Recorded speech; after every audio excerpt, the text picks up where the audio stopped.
You're watching the Isaiah Factor Uncensored. Welcome and thank you for joining us for the second half hour. The Factor Uncensored. Is a large home a smart move or a potential trap that could derail your long-term goals? I sat down with my guests to discuss it today.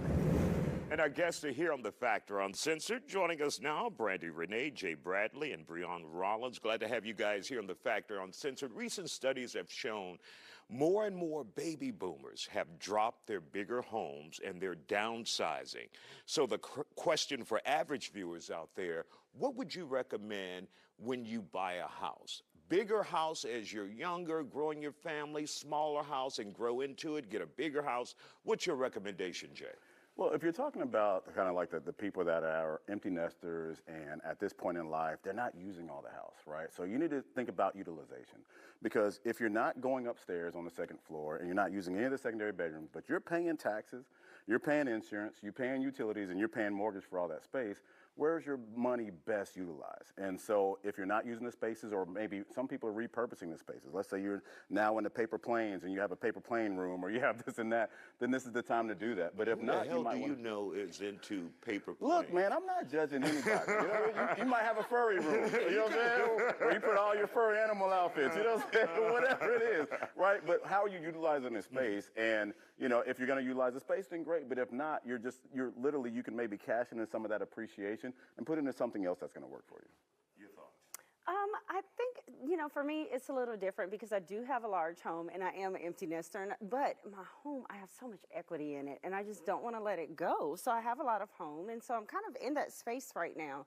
And so I think it's just a little different. I think it just depends on where you are, because I also know that I'm going to have a growing family with grandchildren and things like that. So it's transitional. So I'd rather keep what I have and what I've already invested in, and then, you know, maybe later. Why not just sell it and put that equity or that money into the stock market, ETF, 401k, something for your future? Because I'm retired military and I don't pay property taxes on my home.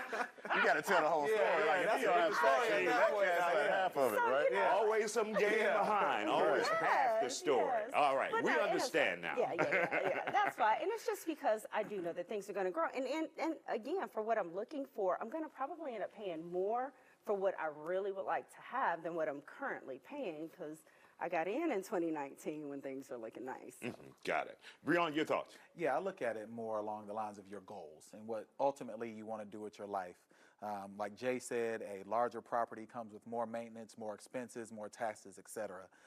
And some liquidity issues, because maybe in your case, it might be more difficult to sell that larger house to someone who's an early career professional or just getting into the housing market. So really look at your long-term goal, what you want your life to feel like. Liquidity is good, cash flow is good. That home may add some stress to you that you don't want to have, so starting out smaller may be a better option for most people. And what about all the younger people we're seeing now? There's a growing number of young people who are renting and sticking with renting. And also we're seeing some top billionaires like Elon Musk, the late Chuck Finney, never owned a home and don't want to own a home. So how do you tell people to, you know, consider that, not owning a home versus owning a home? I've been in real estate for 25 years, and I've seen a lot of these different cycles come in.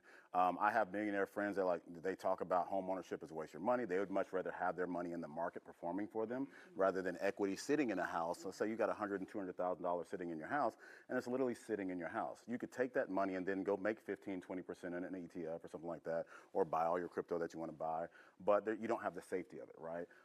So it really just depends on your outlook on it. For me, I've seen situations where where somebody's, you also have to think about the first-time home buyer now.